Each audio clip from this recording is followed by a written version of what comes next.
สำหรับ U10 นี่มีทั้งเบิด4กลุ่มเนาะกลุ่มละ4ทีมเบสวรรค์อยู่กลุ่ม4เอาเกมเริ่มเลยเนาะผ่านหน้าประตูโอ้ยนิวจับบานลันจะหาประตูเตะยาวขึ้นมาปาเต้ยังได้อยู่นิวอาชีลากไปแล้วส่งให้นิวย้อนปาเต้เตะเข่ากลางผมมีไผเบียร์ยังได้นิวเป็นบานออกข้าง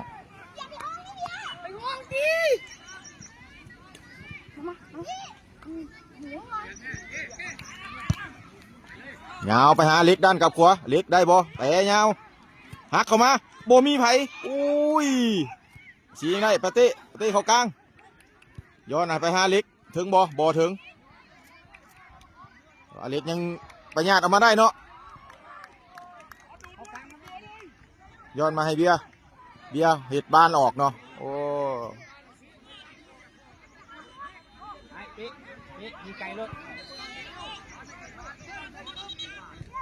มัวเป็นน้ำเน็ตเด้อมันมัวเด้อเบียร์ยังได้อยู่อาชิสีได้บานขวางเดินเข้าไปให้นิ้วหักเข้าซ้ายยิงเข้าไปแล้ว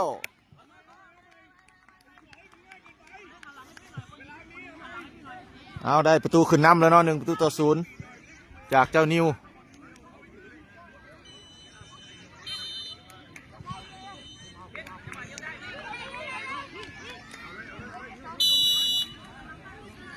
ยิงเข้าไปแล้วโจ้ปัดออกหลังไปเนาะโอ้บ้านดงนี่บอกกล้าจับเนาะเพิ่นปัดออกหลังไปเป็นบ้านลูกเตะมุมของทีมออสตาจากไทยเนาะ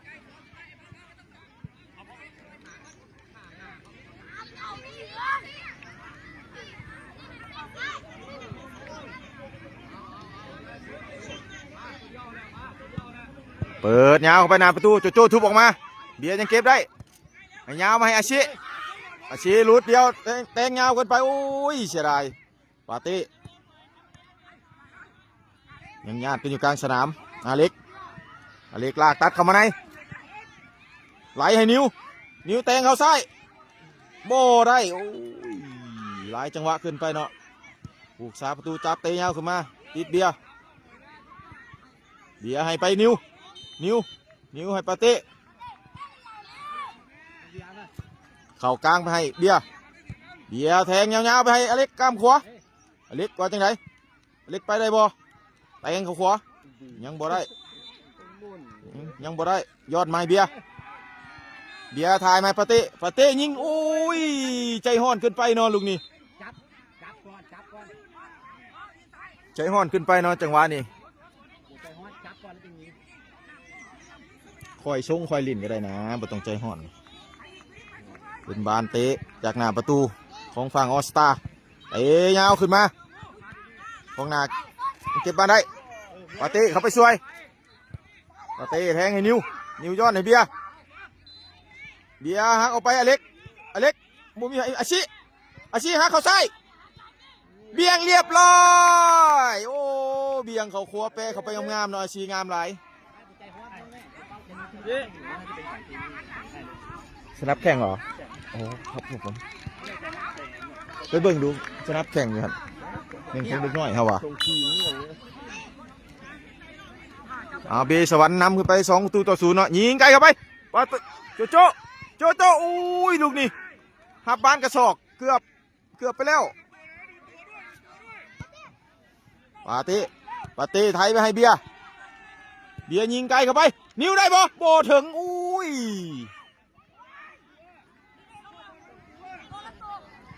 ลินสันเนาะ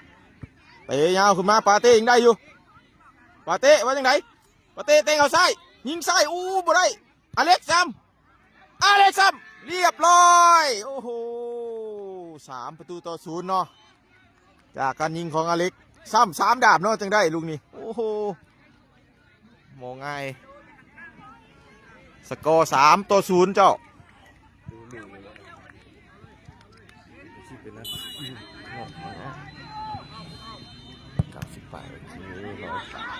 หัวไหน โจไหลมาให้อาชีด้านกับซ้ายอาชีลากมาลากเดียวไปแล้วชีไหลให้นิ้วไปแล้วผ่านให้อเล็กโอ้โอ้ยอเล็กจ่อลูกนี่ข้ามข้านได้ยังไงโอ้ยวางตีนเบาๆกับเขาเนาะจังหวะนี้เนาะอเล็กครึ่งโพดข้ามข้านออกไป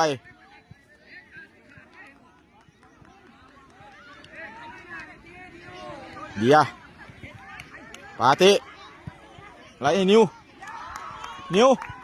ยิงขวาเรียบร้อยสกอร์4-0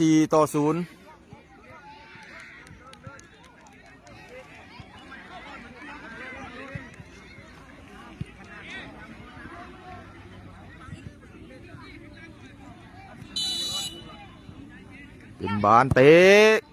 ครึ่งประตูออกหลังไป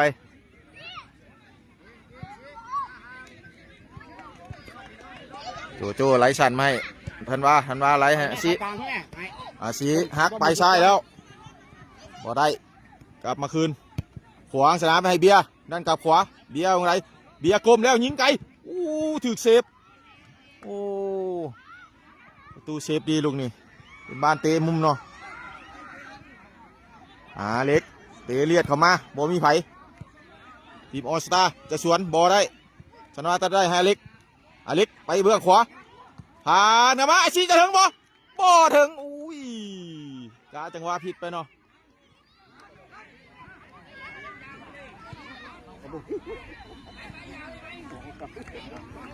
เป็นบานเตะหน้าประตูของออสตา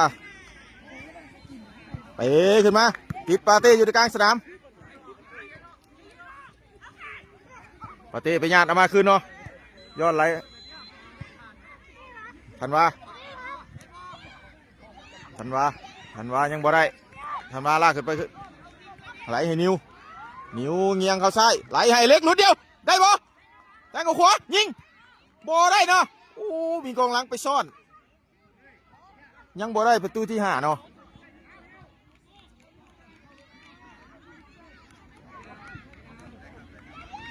เบียร์ไหลมาปาเต้จี้เขาในจะไหลเอาฮาชิจิ้มนี่จุกลูกนี่เข้าไปเลยโอ้ฉีดยาไวเลยนะลูกนี่ปาเต้ฉีดยาไวจังหวะนี้ เข้าประตูไป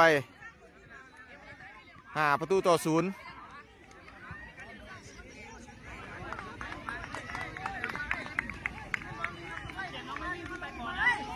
ปัจจุบันนี้สกอร์นำอยู่5-0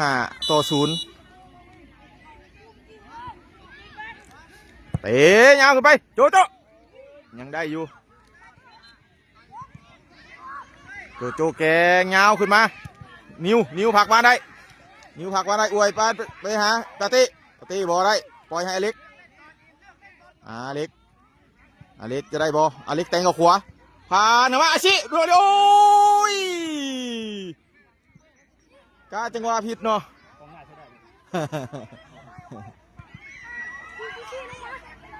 กาจังหวะผิดเนาะอาชีกีนี่โอ้เป็นบานทุ่มของออสตาทุ่มยาวขึ้นมาติดหัวอาชีพงไปหาเบียร์ไหลให้อเล็กกำขวาอเล็กผิดจังหวะไปปาเต้สกัดออกไปได้เตะกับทีมออสตาเนาะจากไทยเนาะออสตาอะคาเดมี่จากประเทศไทยเนาะในชุดสีบัวหันว่าสวนยาวขึ้นมาเข้าทางอเล็กลากตัดเข้าในยิงใช่โอ้ยสวยงามโดนลูกนี่เสียบมุมเข้าไป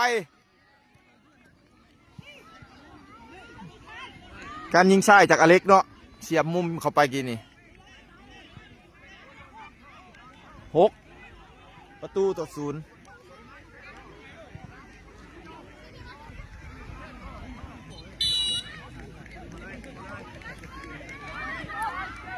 วานเคลียร์จากครึ่งสนามยิงไกลเข้าไปโจยังเซฟได้อยู่ดินสันกับปาเต้อเล็กยังได้อยู่อเล็กยังลากไปอยู่อเล็กไปผู้เดียว ลักแต่เขาใส่ยิงใส่อาชิบ้านเราชมหล่นโอ้ยเปิดกับไปแห้งพดเนาะกายหัวนิวยังขยันไปเก็บมาได้ปาตี้ไล่ให้เล็กโบถึงถือกัดยาวขึ้นมาบ้านออกข้างเป็นของเบสวรรค์ทันว่าทุ่มให้เบียร์ไล่ให้อเล็กกับขวาอเล็กแต่ยาวอีกแล้วหักมานิวได้บ่นิวยิงขวาโอ้เรียบร้อยลอดขาพวกซาประตูเข้าไป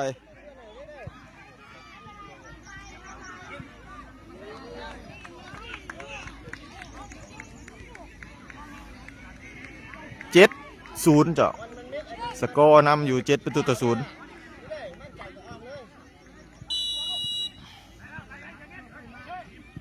ยิงยาวเข้าไป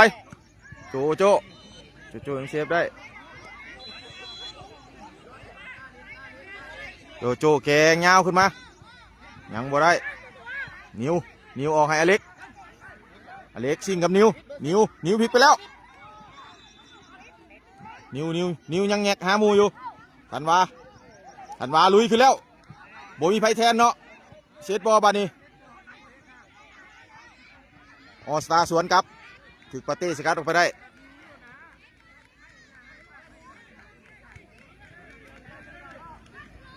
ทุ่มยาวขึ้นมายังบ่ได้เบียร์เข้าไปบล็อกบานฟงไปโจยังได้อยู่โจไหลมาให้ทันวาไหลให้ชีไหลให้เบียร์แทงยาวไปให้เล็กถึงบ่ถึงพอดีออกเนาะ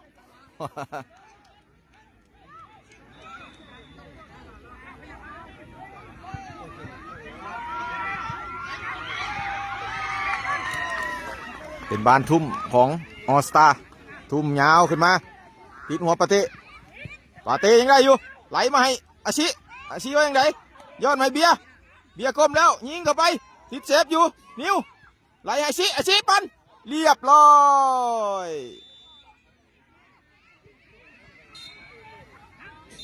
สกอร์8-0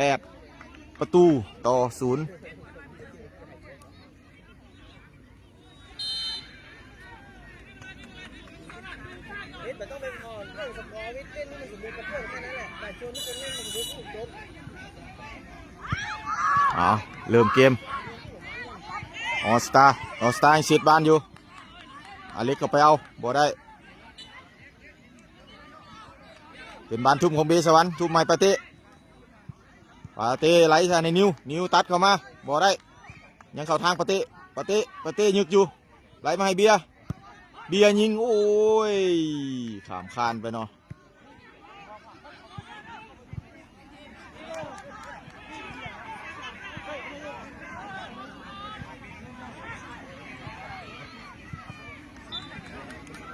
เป็นบานตั้งเตะจากหน้าประตูของสโมสรออสตาอะคาเดมี่เตะยาวขึ้นมายังติดทันวาอยู่ทางกลางยังคงบานได้เป็นบานฟาวเนาะเข่าทางหลังเป็นบานเข่าทางหลังฟาวเนาะ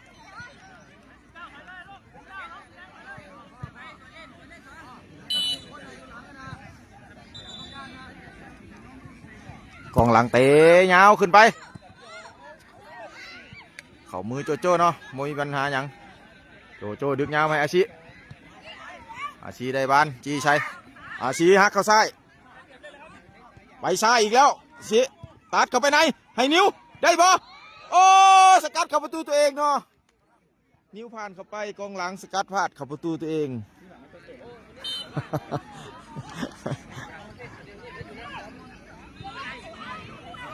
สกอร์ปัจจุบัน9เนาะ9-0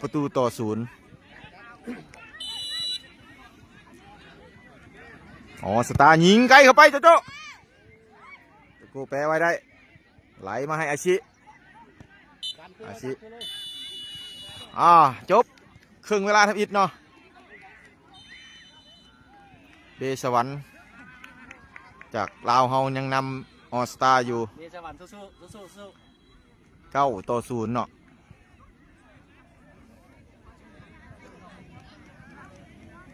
ประธานโบพร้อมภรรยาเพิ่นกำลังมาฮอดสนามเนาะกำลังย่างอยู่พูนเต้นเขา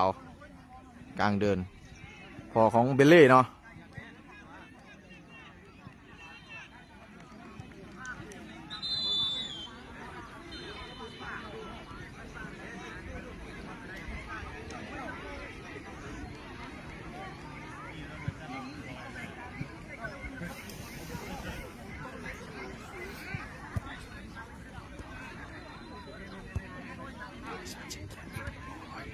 138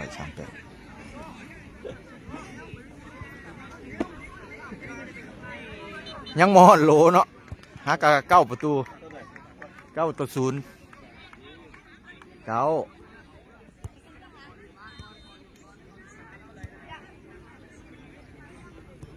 บ้านแข็งเพิ่นบ่เอามาเคาะเอาบ้านอ่อน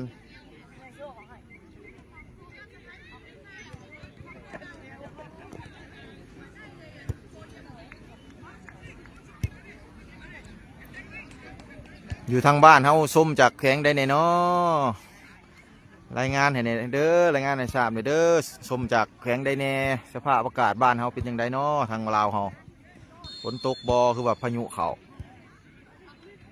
FC จากแข็งใดรายงานให้เด้อ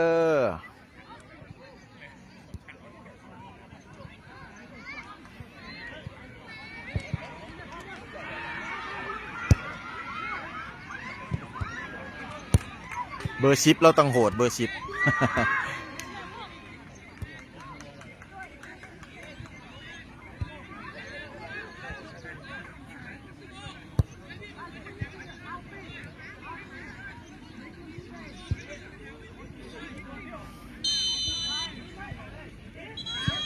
โอ้ขอบใจเด้อFCจากนครหลวงให้เกียรติหับชมเนาะเสียลูกหลานเฮา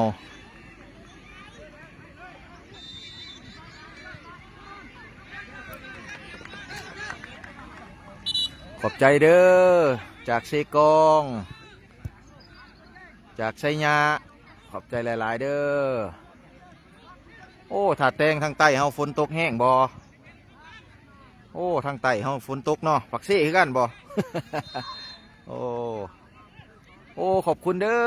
FC จากกรุงเทพมหานครที่เขามาหับชมโอ้จากนครหลวงเนาะคนนครหลวงออนไลน์นครหลวงฝนตกเนาะเจ้าโอ้แสดงว่าฝนตกทั่วทุกภาคเนาะบ้านเขาเนาะ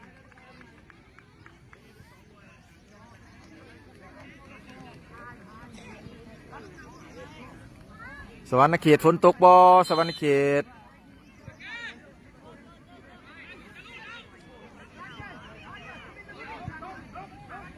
โอ้ขอบใจเด้อ FC จากทั่วประเทศบริคำไซไชยะเชียงขวางนครหลวง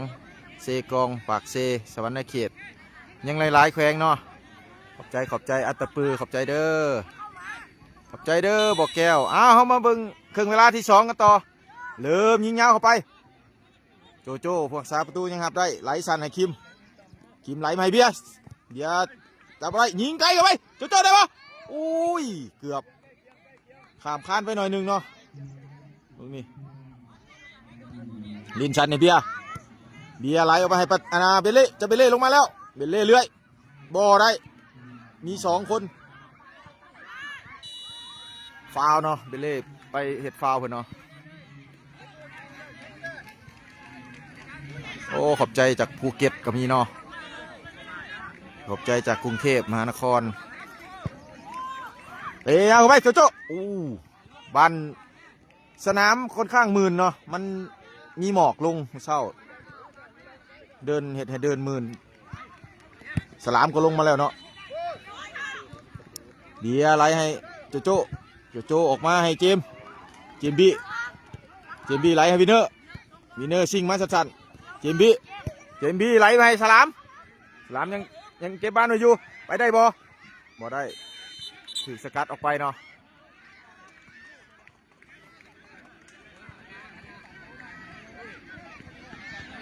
ขอบใจเด้อที่เขามาติดตามเด็กๆทุกนัดเด้อขอบใจหลายๆเจ้าเจมบีเตะเอาไป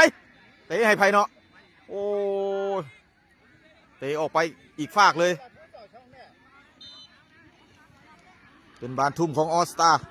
ตุ่มยาวมาเบลเล่สกัดออกไปได้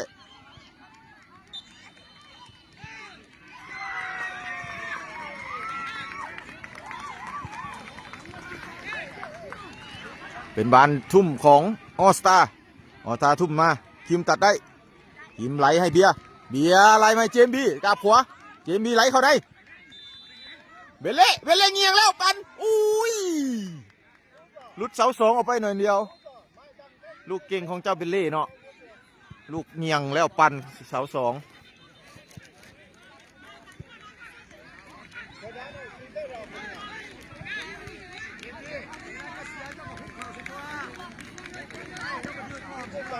ขอบใจแทนเด็กๆเด้อที่เข้ามาชมมาเชียร์ให้กำลังใจเด็กๆเด้อขอบใจหลายๆเด้อเอาเสร็จบานขึ้นมาสลามขยันไล่ไปเอามาได้สลามยังได้อยู่สลามมือล้มเลยนึงยังได้อยู่ถึงสกัดไปแล้วให้เข้ามากลางวินเนอร์เขาไปสกินไว้วินเนอร์ยังขยันเขาไปสกินไว้อยู่ส่งมาให้เบลลี่เบียร์ยังไงเบียร์ให้ออกมาทางด้านกับขวาให้เจมบีตบยาวไปแล้วตัดเข้าในมีไผ่บ่มีเนาะที่สกัดออกมาคิมย้อนหลังชันขึ้นไปยังมีเบียร์ห้องอยู่เบียร์อะไรให้โจโจให้เบียร์มาให้คิมแทงยาวมาให้สลามพลิกแล้วส่งต่อเจมบีไว้ไหนเจมบีจับยาวเกินไปเนาะโอ้บานถึกมือแล้วบานแฮนด์บอลเลยเนาะเลยเนาะปัจจุบัน9-0กำลังครึ่งเวลาที่2กำลังเริ่มครึ่งเวลาที่2แต่ยาวๆขุมมา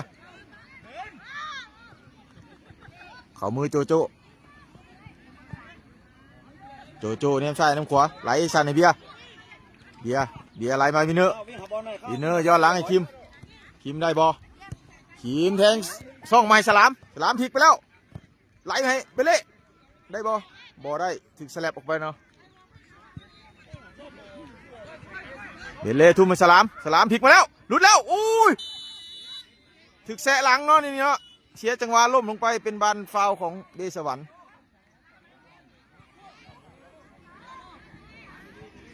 เจ้าเบลเล่จะเป็นผู้ยิงเนาะจังหวะนี้เป็นบานยิงฟรีคิกนอกกรอบเบิ่งว่าเบลเล่จะสังหารฟรีคิกลูกนี้ได้บอรายการผ่านมาอยู่ซอเวียดนามจะเบลเล่ยิงฟรีคิกคล้ายๆจังหวะนี้มาแล้ว2 หรือ 3 ประตูเลยเนาะมาเบิ่งว่าอยู่ที่เชียงใหม่ประเทศไทยเพิ่นจะเฮ็ดได้บอเสียงมันบีดังเปเล่ปันเข้าไปแล้วเรียบร้อยโอ้เซฟบ่ออกเนาะ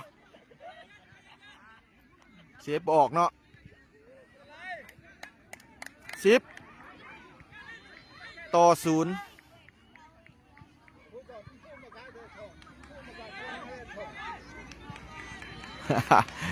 ประตูสำรองกับนักเตะเท่านี้แหละเนาะอยู่นี่เนาะ ให้มันได้หลายตำแหน่งเริ่มลินซันย้อนหลังให้เซนเตอร์ออกไปให้แบ็คขวาซ่าขึ้นไปเบลเล่ทันทูเบลเล่ยังหลอกยังไหลให้สลามมาแล้วสลามยิงได้สลามผ่านมาเจบี้จับอยู่ยังติดกองหลังวินเนอร์โอ้ยบ่ได้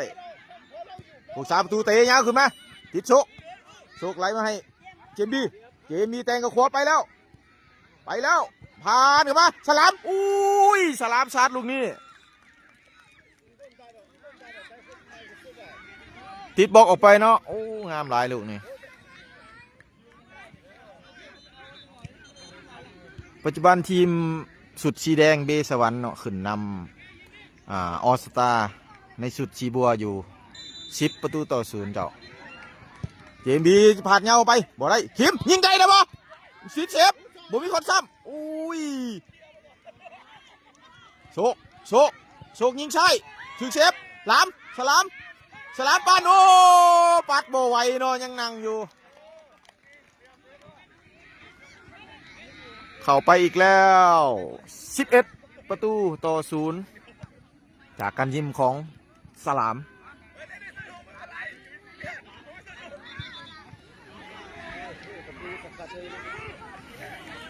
เปลี่ยนเบนจามินเข้ามาเบนจามินเซสโกอ๋อสตาร์ยิงใกล้เข้าไปเข้าซองโจโจโอ้เกือบไข่ออกเนาะโอ้คิมไหลไหมวินเนอร์ย้อนไปคิมไหมคิมไว้ยังไง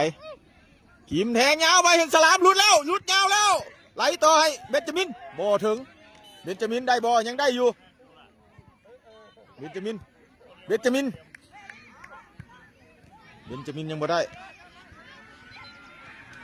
โชคไหลไหมวินเนอร์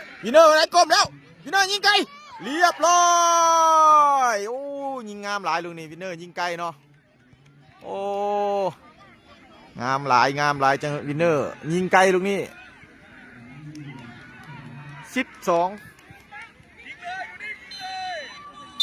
12ประตูต่อ0เขียชันแล้วอ๋อสตาร์แก้เกมได้บอบานออกข้างไปแล้วเนาะเบลเล่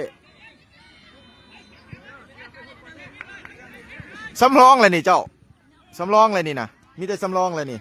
เป็น2สุดนะกระชิบว่าโบเมนสำรองหรอกสุด A สุด B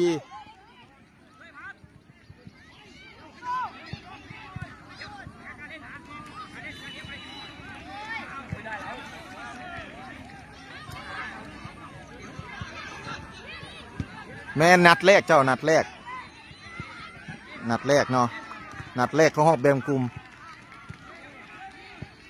วินเนอร์ วินเนอร์ถึกสกัดล่มลงไปอุบเลยนะตรงนี้เนาะโอ้โศกไหลยะไม่สลามหลุดแล้วสลามยิงเข้าไปโอ้ยงามลายลุงนี่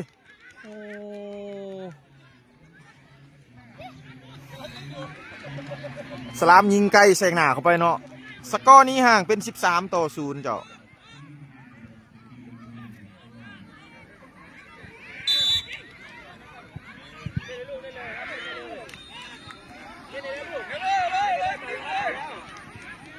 ยิงไกลไปติดบล็อก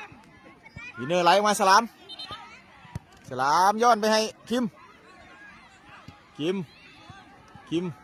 ยังหาปองอยู่บอได้คือหลังหาโจไหลให้โชคจีมาแล้วแทงยาวบอลลุดเนาะถือสวนกลับตัดไปแล้วยังได้อยู่โอ้ส่งบุษือมูเนาะเบเล่เคลียร์ยาวขึ้นมาบานยังฟงไปหาคิมไรวินเนอร์ไหลให้โจไหลคิมให้เบเล่ลุดแล้วเบเล่ไหลเข้ามาในสลามยิงแล้วติดเซฟโอ้ถึกสวนครับโอ้บุญไพเอาบานเนาะคิมไปญาติมาได้ให้สลามอีกแล้วโอ้สลามจับยาวเกินไปโอ้วินเนอร์ยังไปญาติมาได้สลามไหลให้เบนจามินทันบอเนาะโอ้เปิดเข้าไปมีคนบอมีไผ่กองหลังของออสตาสกัดออกมายังเข่าทองช้างโชคปันเซฟอยู่โอ้เซฟโบอยู่เนาะเซฟโบอยู่จังหวะนี่พวกสาวตู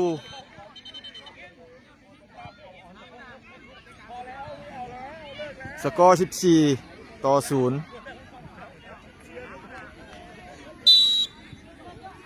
เอาเคลียร์เล่นต่อออสตาพยายามต่อบานเนาะเพื่อทวงเอาประตูตีไข่แตกให้ได้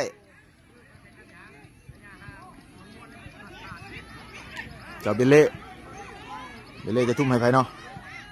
เบลเล่ทุ่มยาวมาสลามโอ้ถึกจองโบฟาวเนาะบานมาเบลเล่ให้โชคว่ายังไงโชคมีบอโชคยิงไกลโอ้ยโบสื่อหลุดเสา2ออกไปเนาะสู้ยิงไกลจังหวะนี้เป็นบานเตะหน้าประตูของออสตา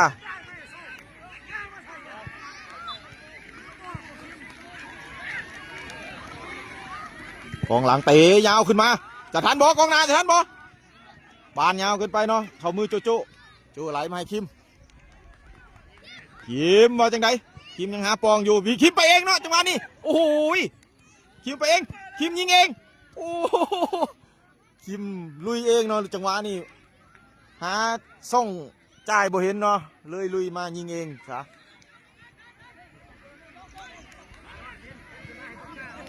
เป็นบานเตะนะประตูของออสตาเตะยาวขึ้นมาจากกองหลังติดหัวต้นกะสกัดออกมาจะถึงบอวินเนอร์บานออกก่อนเนาะบัวทันจังหวะนี้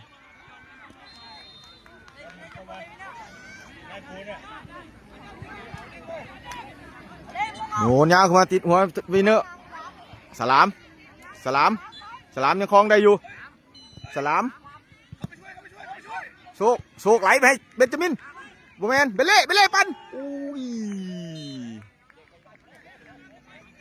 เบนกับเบนเนาะเบนจามินกับเบเล่เนาะค่ายคือกัน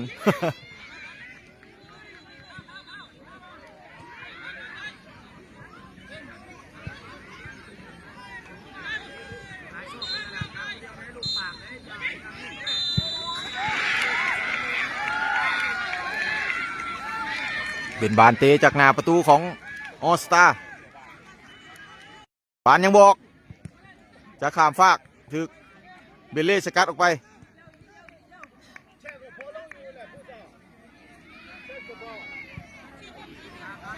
เป็นบานทุ่มของออสตาบานไหลมาคิมออกมาวินเนอร์ยังได้อยู่ไหลกลางให้โชคทีมให้สลามรู้เดียวแล้วสลามว่ายังไงยังยึกอยู่จะไล่ให้วินเนอร์บอถึงเนาะวินเนอร์ได้ลูกทุ่มไม่โชคเหรียญชั้นวินเนอร์เปิดยาวไปเลยอุ้ยบอลเล่จังหวะนี้บอถึกเนาะเจ้าเบลเล่เปิดเข้าไปให้งามแล้วอุ้ยยังเพิ่มสกอร์ไปได้เนาะวิลเล่เนาะเป็นบานเตะจากหน้าประตูของออสตาอะคาเดมี่Field number 4. ฟู Field 4. ฟู Field number 3 or 4. 2 minutes What is the field number? Which field is this? don't understand จบเวลาการแข่งขัน